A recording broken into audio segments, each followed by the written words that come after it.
Pinuna at sinita ng ilang miyembro ng House Committee on Justice ang basehan sa mga aligasyon sa unang impeachment complaint laban kay Pangulong Bongbong Marcos.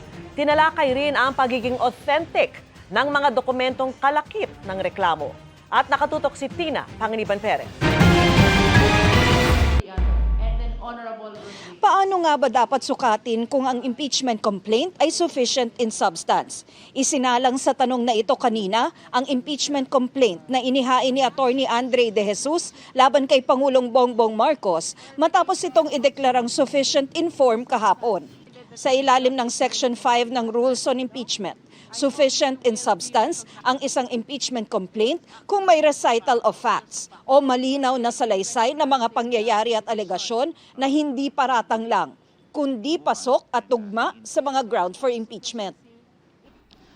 Sufficiency in substance is not about whether allegations are loudly made, repeatedly asserted, passionately believed, or politically resonant.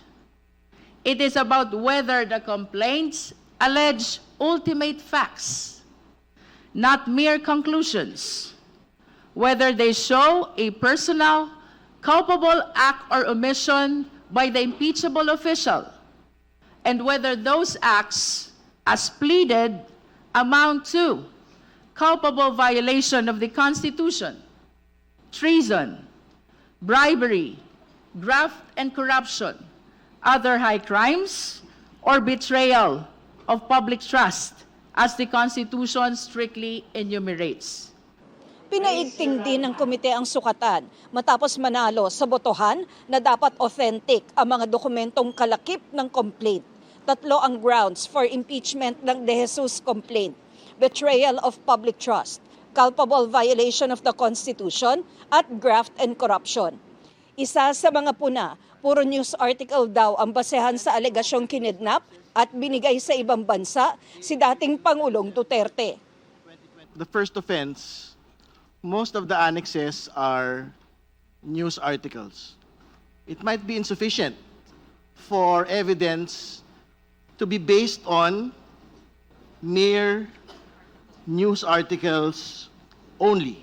Honorable Nisay, the question is very specific. Whether or not you are aware of a case of kidnapping filed against the impeachable official. Am I aware, Madam Chair? You are? Aware of that. So you are aware that there is a case of kidnapping filed against the impeachable official? No. That there is no, ma'am. Sinita rin ang basehan ng alegasyon na drug addict daw ang Pangulo kaya epektado ang kapasidad na mamuno. This ground presupposes that because PBBM is an addict or an alleged addict, he is unfit to be president. However, unfitness per se is not a ground for impeachment.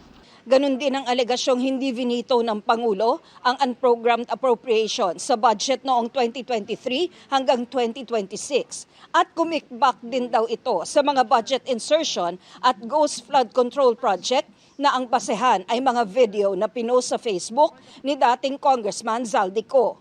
The video exposes abroad, wherein we in the later part will have to hear this particular person has to be present.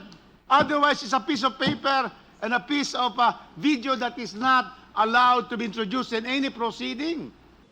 Inusisa rin ang basehan ng alegasyong binuo ng Pangulo ang Independent Commission on Infrastructure para protektahan ang mga kaalyado niya. The body of the complaint does not contain any express provision in the ICI's charter that limits investigations only to political opponents, nor does it contain any instances of limiting of any instances or policy or rule exempting allies. In fact, I remember that even the president's son was summoned to the ICI.